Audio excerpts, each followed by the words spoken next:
Okay. All right, we're rolling. Okay. All right. We've got another interview today, along with a series of interviews we've been doing to commemorate the tornado of May the 27th, 1973. We're veering off a little bit today because the person we have that we're going to interview wasn't even born at that time. But she has a significant amount of stories to tell that have been handed down based upon the fact that both her set of grandparents and her mother, I'm not sure about her dad, but we'll find out, but both her set of grandparents were in the church at Brent Baptist Church at the time that the tornado struck. And so multiple stories, I'm sure, have been shared with Michelle Rogers. And Michelle, I'm going to let you tell them who your grandparents are, who your parents are, just so everybody connects you with Brent Baptist Church. Okay? Okay. Well, my maiden name was Dowdle, so my parents are Margaret and Johnny Dowdle. My grandparents, which were my mother's parents, were M.A. and Louise LeCroy. And then my father's parents were Bill and Faye Dowdle. They were at, my grandmother, who I called Grandma, which was Louise, and Mac, they were at the church that night, as well as my mom. My dad was at the house. And my Mama Faye is what we called her, Faye Dowdle, she was at the church. And then my daddy Bill, or Bill, her husband, he was at home. Oh, he was at home. He was at home that night. Yeah, Okay. I'll have to tell you a funny story about him and the tornado as we get into Okay. it. But I've heard numerous stories. Mostly my mom would talk about it. I don't remember my grandparents ever really talking about it. And Miss Faye, my grandmother, Faye Dowdle, she would never talk about it, ever. Well, in the previous interviews we've done, one of the things we've discovered is how traumatic it was for so many people. And so you've heard those stories from those people that were affected by it. I myself spoke with your mom, Margaret, and asked her to come, and she basically said, I don't think I can do it. Yeah, she's not as outgoing as I am. And, like I told you when I saw you and you were talking about it, I said, I'll talk. I've heard the stories enough. I could probably tell them, for her. Well, we're just going to give it to you then. We're going to give you the floor. Okay. And we're going to let you go through these stories you've heard. And if I find a place along there that I want to throw something in, I will. But otherwise, Okay. You go, girl. So one of the main stories that I remembered was the day of the tornado, that Sunday. My great-grandparents, who was my dad, Johnny Dowdle's grandparents, had gone to a singing up towards Ada Chapel, I think it was. They'd gone to a singing up there, and just during the singing, all of a sudden, a state trooper came in and told the congregation, Brent, Alabama has been blown away by a tornado. It's been destroyed. So, of course, they were highly upset, rushed back, and nothing had happened. Everything was still in place. So my grandmother, Faye Dowdle, she lived right beside them, and of course, her mom called, was hysterical, worried about her home and her children, her grandchildren. So Faye Dowdle, we called her Mama Faye, she went out there and consoled her for a while before she got ready to go to church that night. Now, what was that last name? Marchant. Marchant. That's what I thought. Marchant. Mm-hmm. I believe her name was Marilla Marchant, and we called him Daddy Fleet. And so it's just kind of odd. It's almost like it was a warning. And after the fact, after the tornado had actually came and destroyed that night, nobody could ever figure out who the state trooper was. Really? Nobody ever knew who he was. Like an angel in disguise. They never knew who he was, and it's just kind of odd that it's almost like it was a warning that something's coming. Yeah. But when they got back to town, nothing had happened. She was just very upset. That is strange. Mom said that Mama Faye Dowdle had gone out to her house and spent a while trying to console her before she decided to get ready to go to church that night. Oh my goodness. My mom said what she remembers about that day is it was really, really windy. She'd gone to church that morning. She went back to to training union that night, and she was upstairs in the church having training union. And she said she remembered, the wind was blowing, the lights went out. So they all got up and were trying to feel around, and you remember Brent Baptist Church. So she said she went from upstairs down the sideway to get to the organ. Mm-hmm. That set of stairs over there. That side set of stairs to go to the organ. As she was going down the stairs, Miss Dot Mitchell was standing at that side door. and said, "Ooh, it looks pretty bad out here. You might need to go get in the basement." And Mama said, I just kind of hem-hawed around and said, "Nah, I think the lights will come back on. It'll be all right. I'm going to go into the organ." And she said, Miss Dot was like, "I don't know. I think you might need to go to the basement." And she said, "Well, I think it'll be all right." And she said Miss Dot Mitchell was not the kind of person to ever be stern, but she turned around and said, "You get in that basement now." And Mama said, "Okay, yes, ma'am." So she went to the basement right there where we called it the old fellowship hall. Yeah. And where the kitchen is. And I don't know if you remember where the little opening is in the kitchen. There was a ledge right there on the outside. So Mama said she crept under it, and Joanne was there with her, and Amanda was maybe like 7 or 8, and Mama said she remembers her saying, please Jesus, be here with us. Make sure we're okay. Please, Jesus, let us be okay." And Mama said, of course, all of a sudden, you know, it had hit. And she said she just remembered a tremendous pressure. Her ears stopped up, and she said she just put her hands over her head like this. And she was 3 months pregnant at the time with my brother.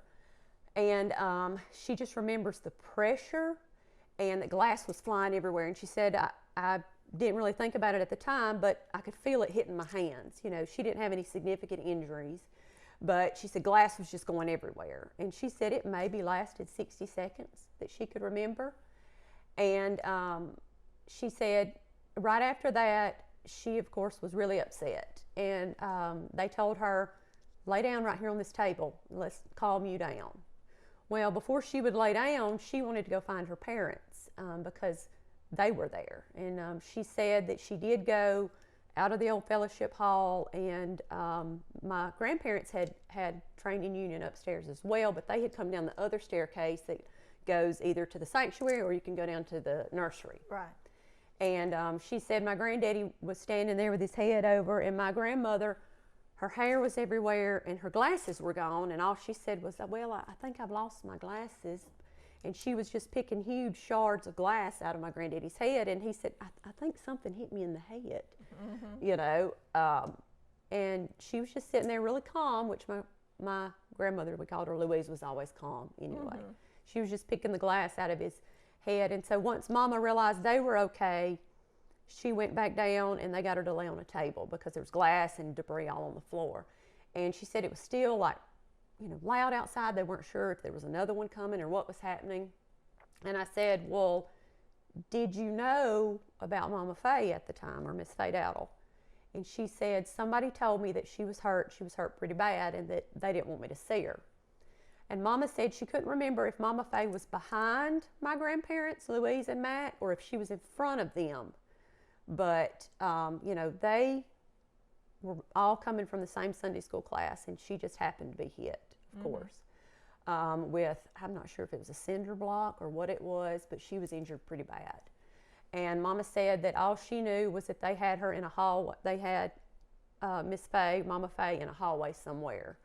And it had just so happened that one of my parents' neighbors, and I can't remember her name now, was a nurse. You might have heard this story. Linda. Yes. Linda Hammett, yes.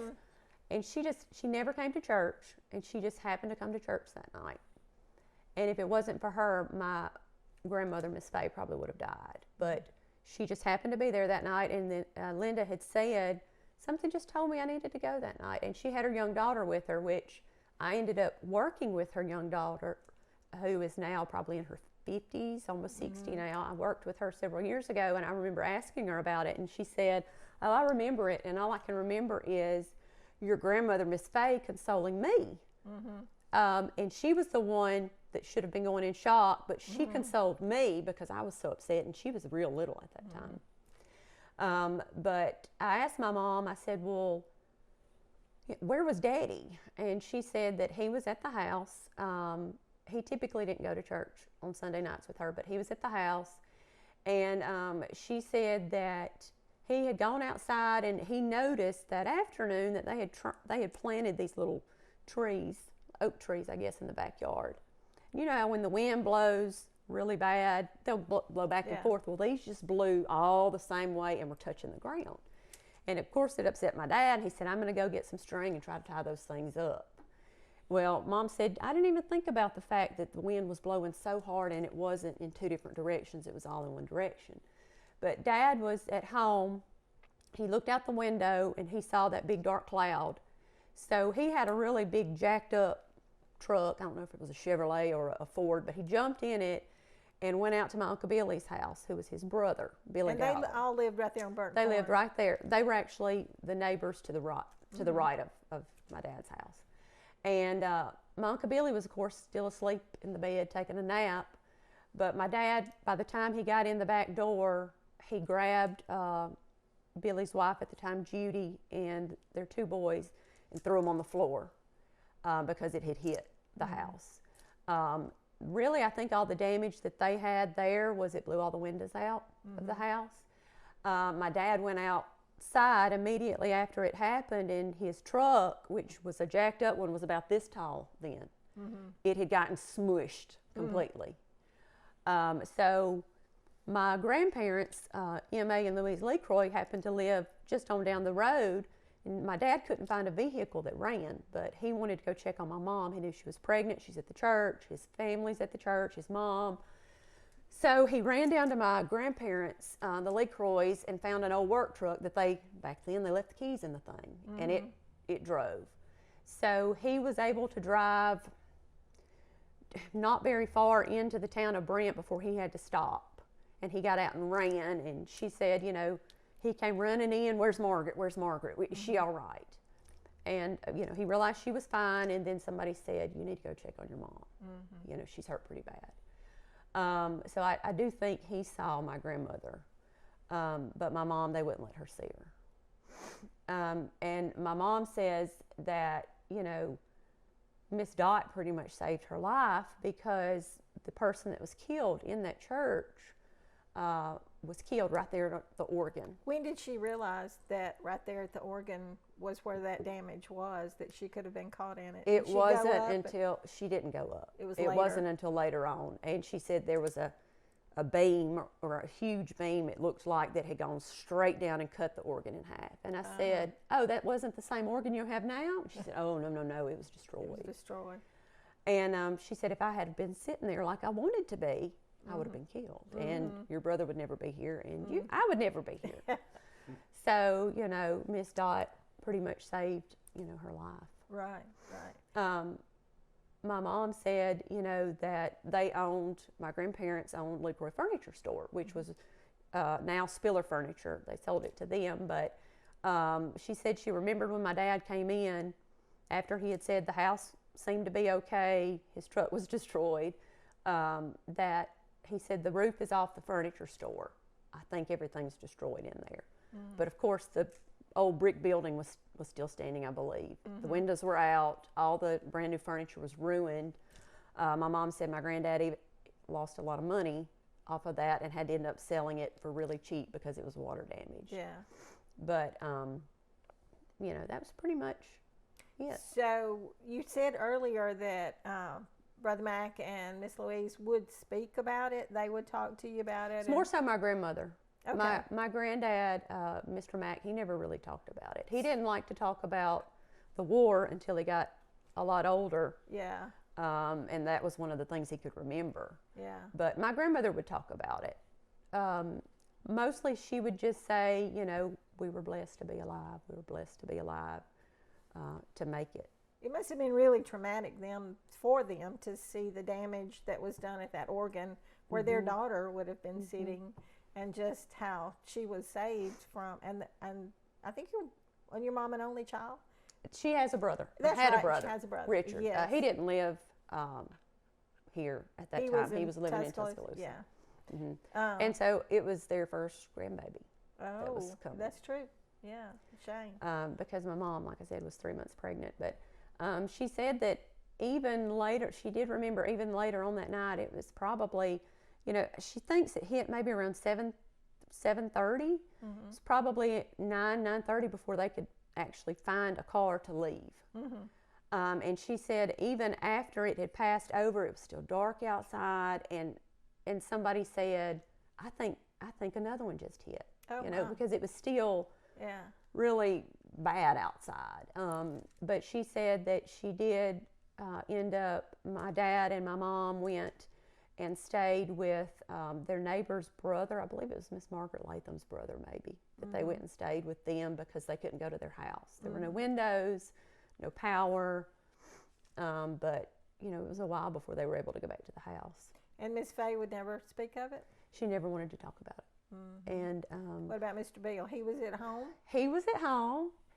So the only thing that he ever said, and he kind of joked about it, was when at that time when he went and found out it was coming, he went to try to get up under the bed and couldn't get under there because she had so many shoe boxes hidden under there.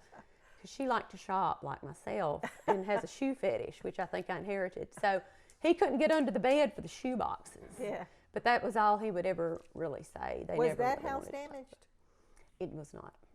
There, like my Aunt Joanne lives right beside where they lived. She didn't have any damage, I don't think, to her house. And the Marchets that had come home from church, were they in the house when it I believe did so. hit?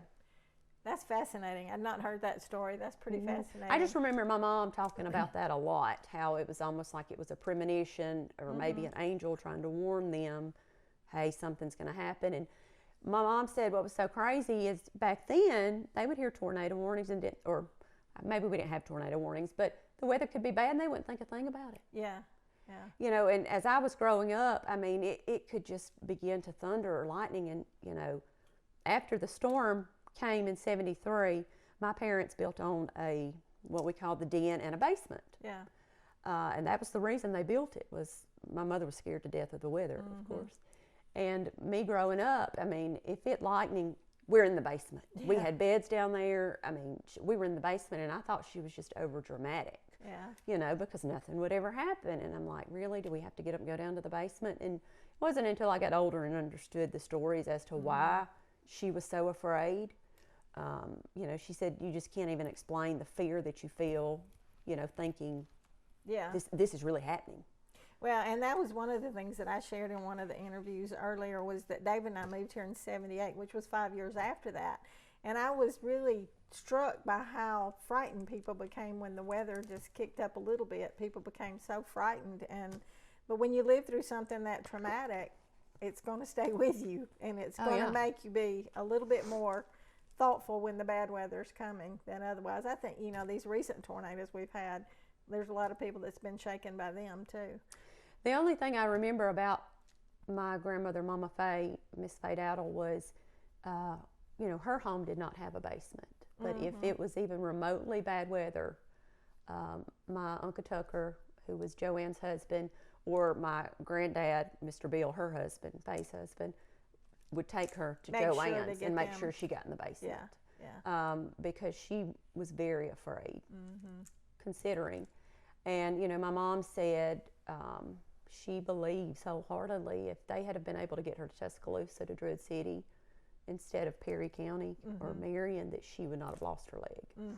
But, you know, we didn't have cell phones back then. Right. We didn't have technology to know how bad it was to get there. And she stayed in the hospital for 9 months. And 9 months? 9 really? months before they finally had to take her leg They off. couldn't.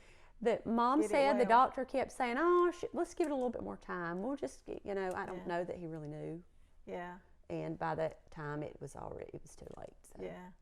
you know, She was a tough lady. She handled it well after the fact, because she was always just a precious lady. I remember her well. You know, my whole life I never knew her with a leg. Yeah. You know, me and my cousins, her other grandchildren, we always knew her in her wheelchair and, you know, with only one leg. And, you know, she never talked about it, and we never asked. It's kind of like we were, you know, we didn't want to bring up bad memories, but then also our parents didn't want us to bring it up. Right. Right. To her. But one of the things that in doing this series that, and David's all into this anyway, that we capture these things that are memories of people that are not going to be with us forever. And when they're gone, so will their memories go. So it's fascinating to me when I got talking to you the other day that how this is so solidified in you. You just have had such an awareness of what they went through because they've shared these stories. But maybe everybody hasn't done that. So that was one reason I was anxious to bring you here to do an interview after you said you would be willing to do that, because in some ways you're the face of another generation that maybe they'll start listening to all this stuff, and maybe they'll realize the need to talk to their parents and their grandparents and get these stories and have it with them to carry on to their generation, to the generations Absolutely. after. Because you'll get to share this with your kids if you probably have already shared a lot. My oldest, who just turned 12, she knows the stories. Now, She's did heard she them. know? Did Sophie know Miss Faye? She really did not, because she passed when Sophia was really little. Yeah. So she doesn't really remember her at all. Now, Right. she vaguely remembers Mr. M.A. LeCroy, very vaguely, but by the time she was kind of old enough to know him, he had dementia pretty bad. And he couldn't even hardly remember who I was. He knew he should know me, but he could tell you everything about the war and, old times. But the very fact that you have hung on to these memories and you can share them with your kids, then that's things that they'll share with theirs too one day. Because anytime really my mom and I would get together, and if it was bad weather or anything, she would start talking about it. She would talk about it a lot. My dad never really talked much about it. It was more so my mom that would talk about it. And she would say, I remember, blah, blah, blah, and I remember. And, I love history myself, so I would ask more questions. Right. Well, what was Daddy think? What happened? And, or what about this? Or what about that? I want to know those things. So I asked her a lot of questions. Yeah, that's good. I wish more kids did that. And was very interested. Are we missing something that we need to cover with Michelle? Do you remember Beth? Beth and I were in school Yes. together. Did Beth ever talk about it? Not that I ever remember. And honestly, I don't even know where she was. My mom didn't really say where she was. I don't know if she was at home, because growing up, they had built a house across the street a little ways from where my parents' house was on LeCroy Circle. And then, of course, my dad's brother, Billy Dowdle, lived right beside him. So I never heard that she was at the church. So I'm not sure. But yes, I knew her very well. I have a lot of good memories with her growing up. Well, is Meg your age or close? She's a year older. Oh, okay. So I was y'all were real close. the baby of the Dowdle family, the baby grandbaby. And then I was the only girl on the LeCroy side. It was all boys. So you were I special. got a little double spoiled. You were special. Yeah. Just a little bit. I consider myself special. Anything else we need to cover that we haven't covered? Well, I'm going to tell you when we get off here that you may not know this, but Mac LeCroy and my uncle were in the same unit in the World War II. I think I did know that. My uncle Kurt Daniel was the trigger man on a 90mm anti-aircraft gun when they went into North Africa. And I've got some stories there, but one of the stories I always heard was a story about a fellow named Mac LeCroy, but I didn't know You didn't know who he was.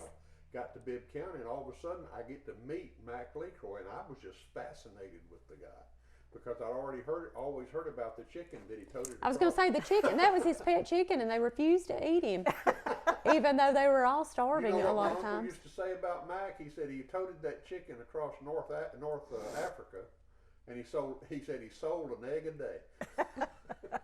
But yeah, I do remember, and it wasn't my granddad that told me the story. It was my mom and my grandmother that told me the story about the chicken. He never really talked about it with me.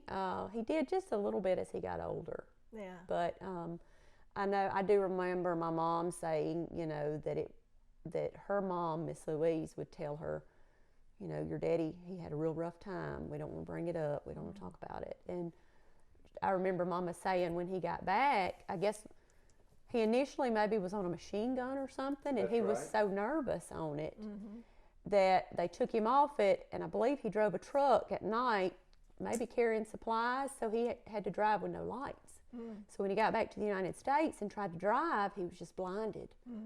At night when people would drive with lights, he was so used to driving without them, it took him a while to adjust to it. But I do remember one of the things that my mom and grandmother would say was that he was really bothered by the worry of the amount of people he may have killed on that machine gun.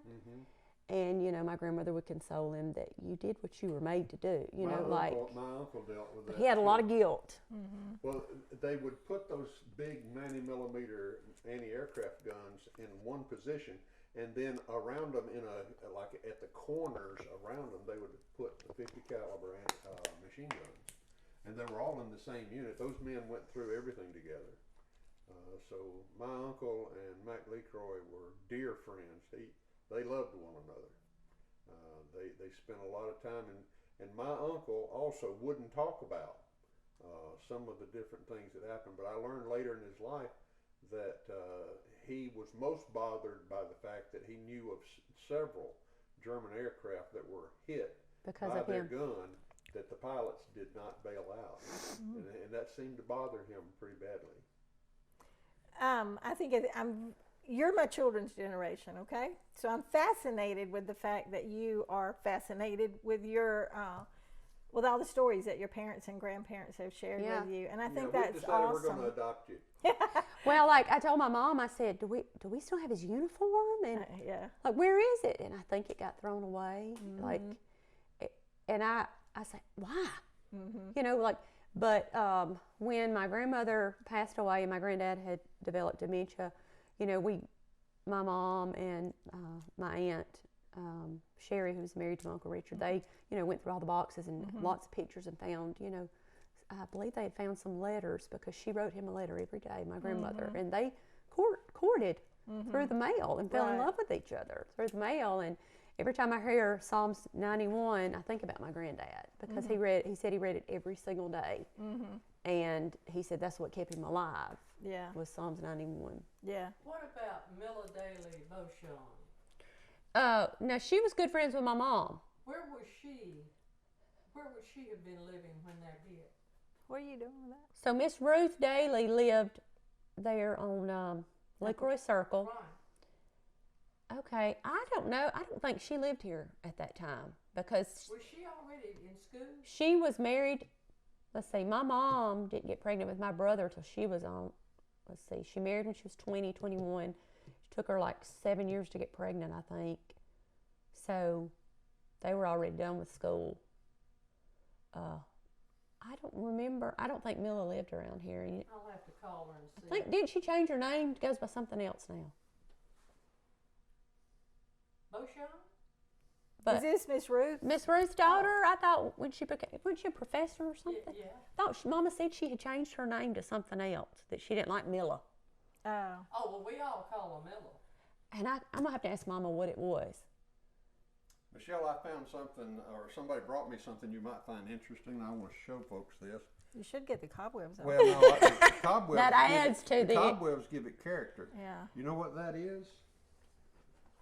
I That was don't. after the storm. That was picked up. It's a road sign from the city of Brent, street sign.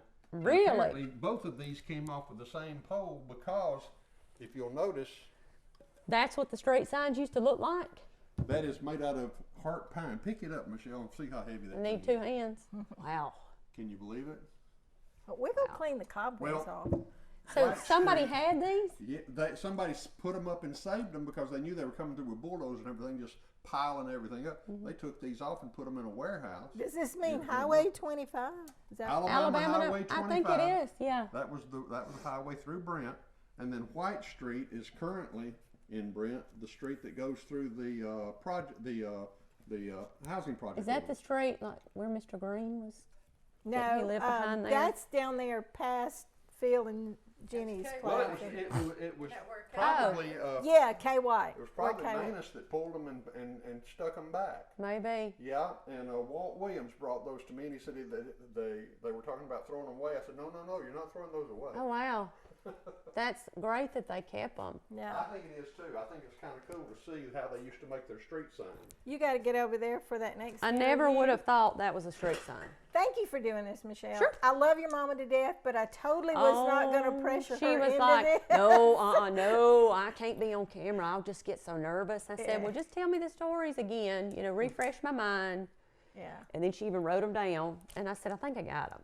Well, tell your peers to watch your videos so that maybe okay. they'll start doing this Well, kind of there's stuff. nothing more Celebrity. precious than the family stories. I can tell you that. And I love them all. You know, like my mom would tell stories about my granddad growing up and how he had a hard time, and you know that Mom always said he was the best one of all them boys. Because you're not. Are you still filming?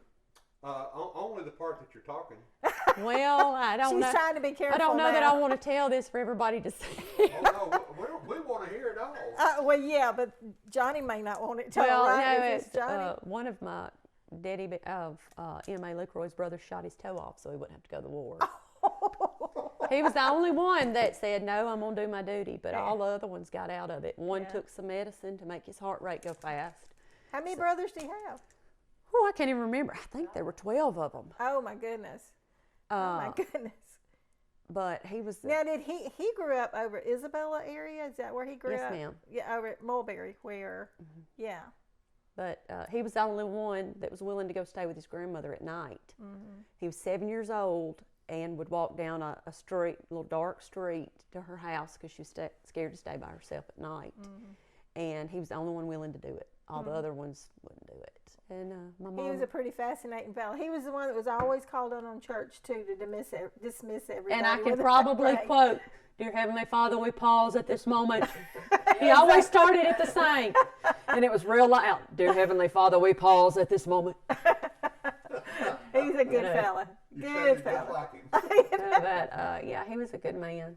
I wish I knew more of their stories. You know, I've tried with my mom to get on Ancestry sometimes and look back, you know, to our ancestors and, you know, learn more about them because I think it's interesting. I actually found pictures of my Miss Louise LeCroy, her mother's brothers, and they look just like my brother, which is really weird. You know, that goes back that many generations and seeing pictures and how much they resemble my brother. Yeah. Bacon really doesn't fall very far from the tree, does it? Well, I don't think I look anything like them, really. Thank When goodness. when I looked back on that side, but I could see like my brother. Yeah. He favored them. Well, you're precious to come out and do this. Sure. We deeply appreciate it. Thank and you I so think much. people in the future are going to be very appreciative that you're willing to share this too. Yes. Well, Absolutely. both sides of your family were pillars of that Absolutely. community. Thank you. I And appreciate we that. loved them. Yeah. Even though we were in Centreville, we Yeah. loved them. Well, we love them too. I don't know that a larger group of people could have been affected by that one storm than you're having both your sets of grandparents in there and your mom in there. And And I'm glad she How- got under that shelf. I know. Me I'm too. glad she wasn't at that organ. Me too. Me too. But you know, she's the kind of person that she does what she's told to an extent. She's just a follower. She'll do what she's told, and she knew what her duty was to go play that organ, and she still plays it now, 50 years later. She may have felt kind of like she was on the Titanic and just wanted the music to be played. Maybe so. That's kind of depressing. I just watched a documentary about Did you? more of the Titanic, and my husband hates documentaries, but I love them. I love documentaries. He You love doesn't like history, don't you? documentaries. Oh David no, likes documentaries. he's like, Michelle, this is so boring. We were the Michelle, if same you way. love history, I want you to turn and look behind you at some of the things that Oh, you've these collected books. over the years. Every one of the books you see there have a Bibb County history or a Bibb County connection to them. And you know, I wish there was a book that got given to me, I believe, that talked about, it was a little yellow book, and it talked about the tornado. It was at my grandmother's house, Faye. I'm gonna have to ask Mama what happened to it. Okay. Yeah. It was do talking that. about the tornado because they talked about Miss Hammett, Linda, in the book. And I Well, remember. now that Reader's Digest, was it a Reader's Digest? Because they've got that. Well, it was about the story. size of that one, the little Okay. gold one, but it was yellow, like a yellow color, and it wasn't very thick. Okay. But it was, I don't know if they'd interviewed people, but I remember reading it. That Reader's Digest. It has might a have yellow been. cover. It might have Yeah, been a Reader's yeah. Digest, but it But talked about it. Ruby Cleveland was at the organ and I was at the piano when the lights went out over here at the Methodist Church that night. I got under the pew. I don't know where she went, You just got gone, didn't you? but I left her. You need to get over there. You Yeah. are a hoot, lady. Thank you for coming. Thank I knew you. y'all would like to hear what she had to say. I could sit here and talk for hours, especially about